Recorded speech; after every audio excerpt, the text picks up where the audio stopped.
Salut à tous, aujourd'hui on est dans la concession Lotus de Nancy, c'est Lotus Théobald et derrière moi il y a de très jolis Lotus, des voitures que vous ne verrez bientôt plus puisque celles que vous voyez ici, que ce soit la Exige, que ce soit la Elise, ce sont des Final Edition, ce sont les dernières qui vont sortir, il faut leur dire au revoir, des voitures aussi radicales en 2021, c'est de plus en plus compliqué, elles sont magnifiques. Malheureusement, ce genre de voiture, c'est fini. Le renouveau de Lotus, c'est autre chose, c'est différent. C'est un petit peu plus cossu, un petit peu plus confortable, mais toujours avec cette âme Lotus. Toujours le plaisir de conduite, et c'est ce qu'on va découvrir aujourd'hui avec la Lotus Emira.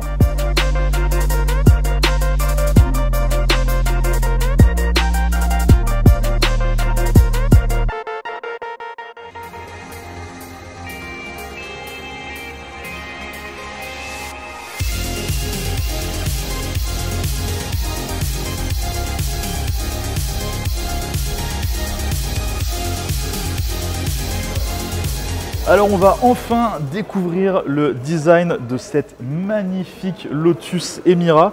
Et pour le coup, je ne suis pas tout seul, je vais être aidé dans cette tâche par quelqu'un de chez Lotus, quelqu'un qui s'appelle Marc et qui est ici et qui va pouvoir nous aider un petit peu, nous faire découvrir cette magnifique Lotus Emira. Du coup, Marc, tu fais quoi toi chez Lotus du coup actuellement? Alors moi je suis responsable commercial pour la France et le Benelux. D'accord, ok. Donc c'est une voiture que tu connais déjà plutôt bien? Ouais. Et en tout cas mieux que moi, donc tu vas pouvoir nous aider à la présenter un petit peu, parce qu'il y a plein de petites choses qui sont super intéressantes. Ouais. On en a déjà un petit peu parlé ensemble tout à l'heure, et ouais, il y a plein, notamment au niveau de l'aérodynamisme, c'est ultra réfléchi.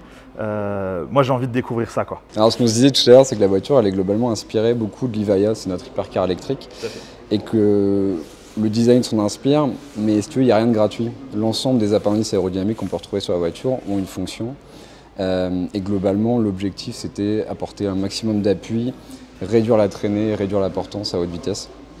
Donc globalement, là, par exemple, si tu regardes la face avant, on va avoir trois radiateurs, enfin d'abord une entrée d'air que tu vas retrouver. En tout cas, on a une gestion du flux d'air sous ce capot avant.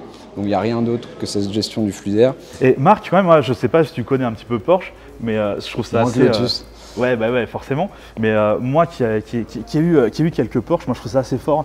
C'est que ici on a vraiment des grilles qui sont livrées de base, ce qui peut paraître logique finalement. Mais chez Porsche, ça on les a pas. Et donc en fait, à chaque fois, tous les 2-3 mois, tu viens vider en gros les bacs à feuilles qui sont ici. Tes bacs sont vraiment littéralement pleins de feuilles et tu dois les vider. Donc quelque part, moi ça me fait plaisir de voir qu'on a des grilles ici sur cette Emira. Et chacune des grilles abrite un radiateur. Donc il y en a un pour l'intercooleur, un pour le moteur et un pour la boîte de vitesse. D'accord, donc ouais, il n'y a vraiment rien qui est gratuit. S'il y a une ouverture, c'est parce qu'il y a un radiateur derrière, quoi. Et effectivement, on peut les deviner ici à la caméra.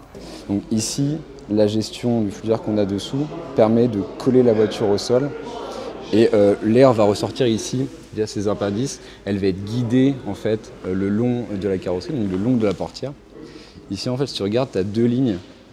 Ouais, effectivement, moi je trouve ça superbe. En fait, on voit vraiment qu'il y a une ligne ici, ouais, et on a une ligne un peu en dessous. Et en fait, elles viennent se croiser. Absolument. Et finalement, elles se reséparent ici pour aller jusqu'à l'entrée d'air, ouais, qu'il y a derrière, quoi. L'idée, c'est de créer un vortex ici. L'air s'accélère et est aspiré par... Donc là, tu as deux comment on appelle ça, des air intake, ouais, des entrées d'air, hein, je pense qu'on peut... Merci. Ouais. Qui vont à la fois refroidir le moteur, mais aussi de l'air pour l'admission du moteur. Donc ici, l'air va circuler dans la baie moteur, il va pouvoir permettre donc de refroidir. Ici, tu as ces 6 évents qui permettent d'extraire l'air chaud du moteur. Mais l'air va également circuler dans la baie moteur et à sortir ici, si tu veux. D'accord. Ouais, effectivement, il y a un espace ici qui est assez fort. Absolument.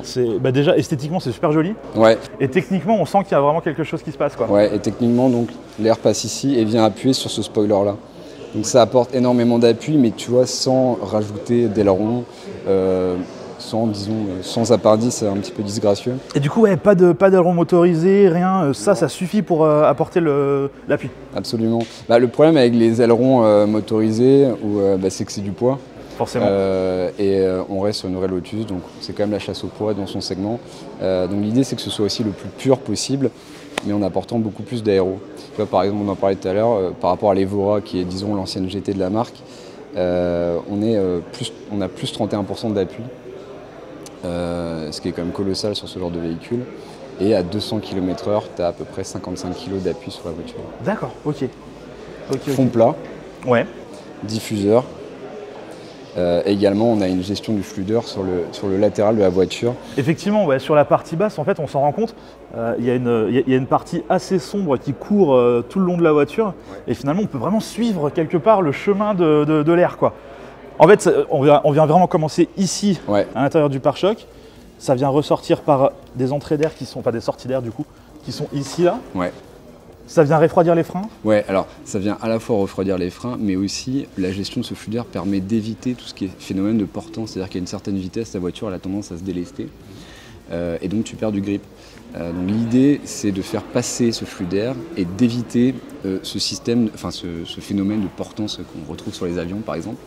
Donc ça a été particulièrement travaillé et c'est pour ça qu'à l'arrière tu vois ici donc sur le pare-choc arrière qu'on a une vue directe sur les pneus. Effectivement, on peut aller voir ça d'ailleurs, c'est assez intéressant.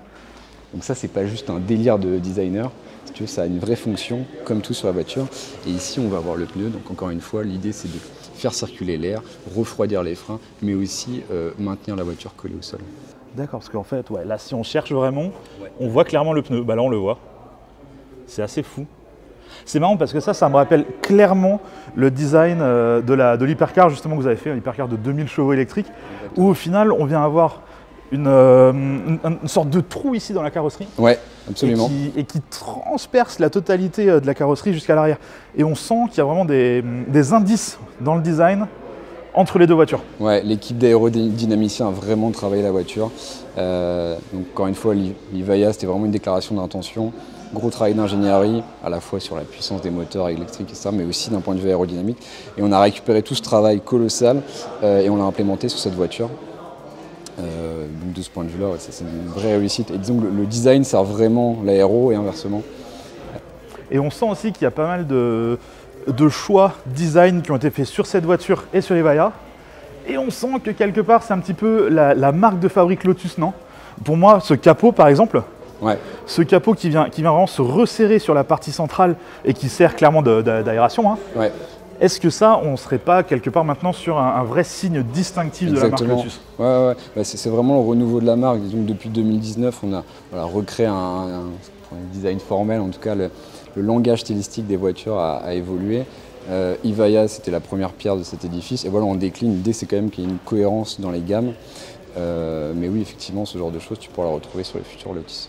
On n'en a pas encore parlé, mais le prix de cette voiture, ça reste un certain prix, mais en 4 cylindres, on peut pratiquement se retrouver en dessous des 100 000 €, malus compris, quoi. Ouais. On va être à la limite, hein, mais c'est assez fou. Alors, la première qui va être vendue, ce sera une version V6, ouais, qui sera disponible en boîte manuelle et en boîte automatique. Ouais. Et ensuite, il y aura une version 4 cylindres de 360 chevaux qui sera disponible uniquement en boîte automatique. Et c'est un 4 cylindres qui provient de chez AMG, c'est ça? Absolument, ouais. D'accord. C'est ce qu'on disait tout à l'heure, depuis 2017, Lotus a été racheté partiellement par Geely, donc il y a une grosse prise de participation. Et Geely, c'est une marque qu'on ne connaît pas trop en France, mais qui possède des marques bien connues comme Volvo, Polestar, Lynk & Co, le taxi londonien, etc. Donc il y a aussi beaucoup de partage de compétences, notamment sur la partie sécurité, confort, connectivité. Et qui font qu'on est capable de proposer, disons, une Lotus moderne maintenant, ce qui n'était pas vraiment le cas. Donc on a toujours les attributs des Lotus qu'on connaît, super toucher de route, châssis aluminium, etc. Mais aussi beaucoup plus de confort. On a une boîte à gants. Et oui, on a même des porte-gobelets. On verra l'intérieur juste après, mais c'est vrai qu'on se retrouve avec des petits attributs de confort qui, moi, me parlent. Ouais. Parce que forcément, venant d'un Cayman, moi, j'avais essayé une Evora que je trouvais encore un peu trop radicale. Maintenant, sur ce genre de voiture, moi, je pourrais vraiment être conquis. C'est-à-dire qu'on est sur à peu près le même tarif qu'un Cayman, on est sur à peu près la même puissance qu'un Cayman. Quelque part, pourquoi ne pas choisir ça qui, au niveau du design, au niveau du look, il faut quand même regarder ce profil, ce 3/4 avant. On a l'impression d'être sur une voiture à 200 000 €, quoi. Moi, j'ai l'impression d'être en face d'une supercar type McLaren, type 488. On a vraiment des indices design qui nous font croire que c'est une voiture beaucoup plus chère, beaucoup plus supercar que ce qu'elle est réellement. Et ça, je trouve ça fort. C'est un petit peu la promesse qu'on fait, c'est disons une voiture directement inspirée du design des supercars, mais utilisable au quotidien parce qu'on aura des motorisations qui sont bien connues, à la fois le V6 mais le 4 cylindres, et aussi du confort. Donc oui, elle a des attributs de supercar dans une gamme de prix qui est globalement inférieure. Donc la V6, en toute option, tout équipé, malus compris, on sera dans les 140-150 000 euros. C'est environ ça? C'est à peu près ça, avec le malus français 2022. Ouais, donc en gros 40 000 balles de malus quoi. Alors pour le 6 cylindres, le 4 cylindres est plus efficient. Alors évidemment c'est 4 cylindres, c'est le moteur AMG qu'on connaît bien. Donc en termes d'émissions de CO2 on sera bien en dessous et en termes de taxation ce sera également beaucoup plus favorable pour les Forcément. Ouais, en termes de malus on sera plus dans les 10 000 voire un petit peu moins peut-être. C'est l'objectif, ouais. D'accord. Et d'ailleurs, en parlant du moteur de la A45, je veux dire, dans la A45, il est en position avant. Ici, on se retrouve avec un moteur à l'arrière. Est-ce que ce n'est pas un gros défi, quelque part, aujourd'hui, pour Lotus, d'arriver à mettre ce moteur en position arrière, au niveau du refroidissement, etc. Moi, ce que je vois, c'est on a une entrée d'air ici qui va pour le moteur. Forcément, on a la même de l'autre côté. Mais on n'a pas de roof scoop. On ne va pas avoir d'autres entrées d'air que ces deux-là, ça suffira? Clairement, en termes de défi technique, c'est quelque chose, parce qu'effectivement, on passe d'un moteur central, moteur avant sur la 45 ou la 35, à un moteur central arrière. Donc en termes d'admission et de refroidissement, ça n'a plus rien à voir. Donc effectivement, on a des ingénieurs de chez AMG qui ont travaillé directement chez nous à Etel pour travailler à l'implémentation du véhicule, parce qu'effectivement, comme tu le dis, c'est un sacré challenge. Il faut s'assurer qu'il soit correctement refroidi, et de ce point de vue-là, on est convaincu. Évidemment, il n'y aura aucun problème à ce niveau-là, mais c'est un gros challenge. Ça, c'est super intéressant par contre, parce que ce que tu nous dis, c'est pas Lotus qui rachète simplement une grosse boîte avec un moteur dedans. Aujourd'hui, il y a vraiment des ingénieurs AMG qui viennent expliquer à Lotus, voilà, nous on a conçu le moteur comme ça, en position centrale arrière, éventuellement ça peut marcher de cette façon, etc. Il y a vraiment une aide d'AMG quelque part. C'est effectivement une collaboration entre les ingénieurs de chez AMG et nos ingénieurs chez Lotus. Pour travailler de concert, parce que évidemment c'est un défi technique. Là, le moteur n'avait pas été pensé à l'origine en moteur central arrière. Mais gros défi, mais on a les ingénieurs qu'il faut. D'accord, mais ça c'est super intéressant de le savoir, effectivement, de pouvoir se dire, ok, il y a vraiment des gens de chez AMG qui sont en train de bosser sur le truc, parce que j'imagine que le mec lambda pourrait se dire, ok, ils achètent juste un gros carton avec un moteur dedans et ensuite ils se débrouillent, ce qui est pas tout à fait le cas. C'est pas du plug and play, c'est pas aussi simple que ça, effectivement. Okay. On a des ingénieurs qui travaillent. Et du coup, pas de boîte manuelle sur le 4 cylindres du coup. Étant donné que chez Mercedes, elle n'est pas disponible en boîte manuelle, j'imagine que le moteur n'a pas du tout été conçu de façon à être accouplé à une boîte manuelle. Donc ici non plus, ça ne sera pas le cas. Non, ce ne sera pas le cas et globalement, ça correspond aussi à la demande de nos clients d'avoir de la boîte automatique sur ce genre de véhicule. Alors par ailleurs, sur le 6 cylindres, on aura toujours une boîte mécanique à 6 rapports. Donc on laissera toujours cette possibilité. Ce sera d'ailleurs la dernière Lotus à proposer une boîte mécanique. Mais effectivement, sur le 4 cylindres, on sera en DCT8 uniquement. Mais c'est une boîte qui fonctionne super bien, en 8 rapports et avec des passages de rapports extrêmement rapides. Ah, par contre, ça ne se voit pas du tout à la vidéo et on n'en a pas parlé, mais cette voiture n'est pas une vraie voiture. C'est vrai qu'on n'en a pas du tout parlé. Il faut le dire, c'est actuellement une maquette qui a été prêtée par Lotus Monde. Oui. C'est une maquette qui coûte pas mal d'argent d'ailleurs. Qui a coûté à Lotus un bon chèque de 2 millions d'euros, si je crois me rappeler.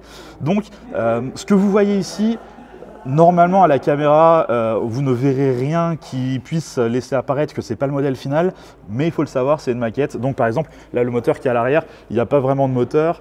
À l'arrière, on a des échappements qui ne sont pas totalement fixés. C'est une maquette. Donc il faut, si vous voyez des petits défauts de finition, sachez que ce n'est pas la voiture finale. On n'est pas en face d'une voiture qui a été faite sur la ligne de production. Ça viendra plus tard. On a la chance aujourd'hui de pouvoir voir ce que donne la voiture avant même qu'elle soit produite. C'est très rare d'avoir la chance de voir ça. Donc voilà, grand merci à Lotus.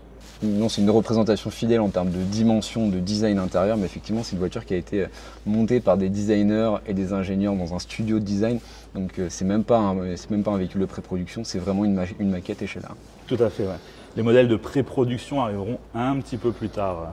Alors, il y en a une quelque part qui tourne, parce qu'on l'a vu à Goodwood, la grise. Certaines commencent à tourner. Jenson Button a fait quelques tours de roue déjà sur un véhicule qui est actuellement aux États-Unis. Donc on a des versions de pré-production qui roulent actuellement, mais la production définitive commencera chez nous à partir d'avril. Et pour des livraisons à partir de quand du coup? Alors ça interviendra assez rapidement. Les premières livraisons, donc les premières voitures qu'on pourra avoir en showroom en France, sera globalement à partir de mai. En 6 cylindres dans un premier temps.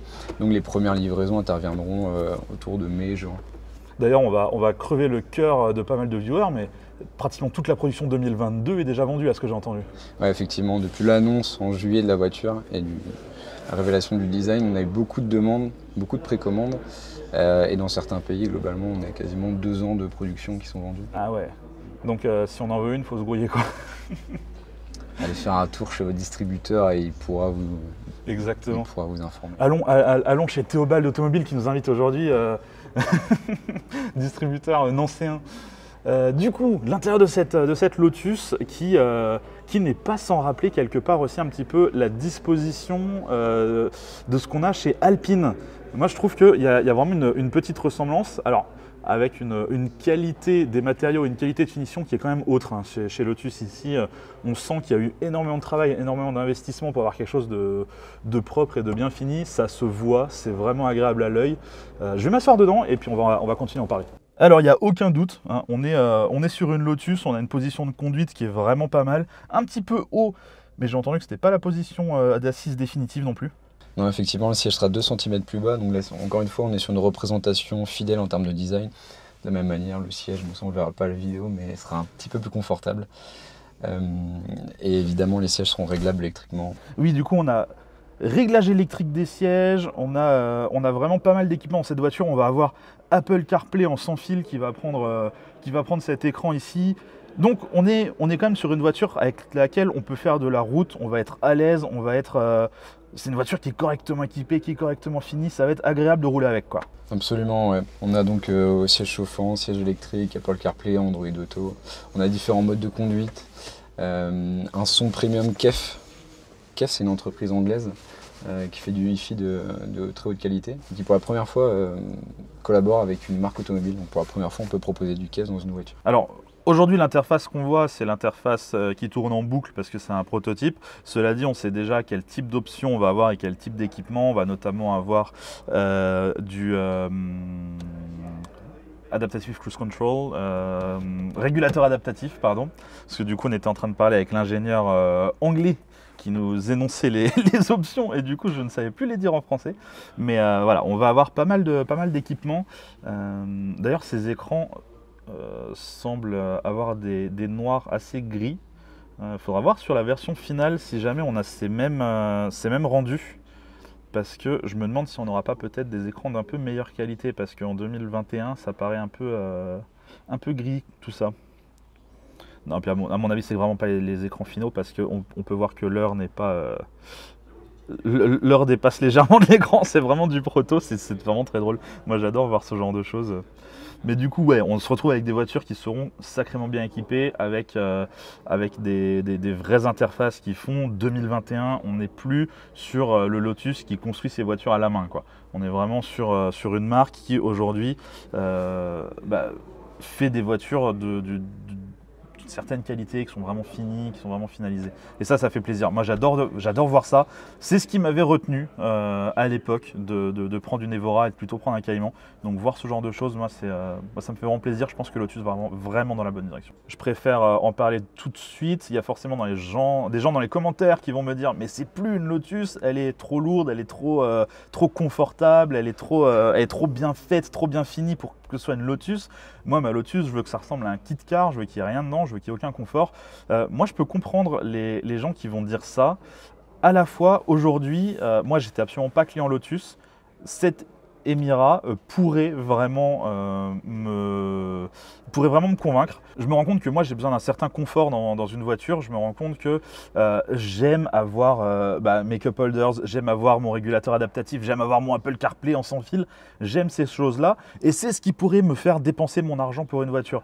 Donc je pense que je ne suis pas le seul à penser comme ça. Je pense que je ne suis pas le seul à pouvoir être client de ce genre de choses. Et je pense honnêtement que c'est ce que Lotus devait faire aujourd'hui. Je pense que c'était vraiment la bonne direction pour la marque afin de pouvoir prospérer en fait. Parce que aujourd'hui, avec toutes les normes de sécurité, les normes gouvernementales, que ce soit au niveau des rejets de CO2, etc., vous ne pouviez plus réellement continuer à faire ce que vous faisiez jusque maintenant. Bien sûr, ça reste quand même le meilleur des deux mondes au sens où ça reste une Lotus, ça reste un châssis aluminium collé, ça reste une colonne de direction hydraulique, c'est assez rare pour le souligner. Tu as toujours un fond plat et la voiture est particulièrement travaillée pour être agile comme l'étaient les Lotus jusqu'ici. C'est juste qu'on rajoute effectivement tous les éléments de confort, de sécurité dont on a besoin en 2021. Ok, et écoute Marc, un grand merci à toi. J'espère qu'on se reverra pour des essais un peu routiers quand on aura une vraie voiture en main. Et puis merci beaucoup pour toutes ces informations et pour cette invitation. Avec plaisir, merci à toi. Merci. Comme d'habitude, je vous invite à regarder d'autres vidéos et à vous abonner si ce n'est pas déjà fait. Allez, salut!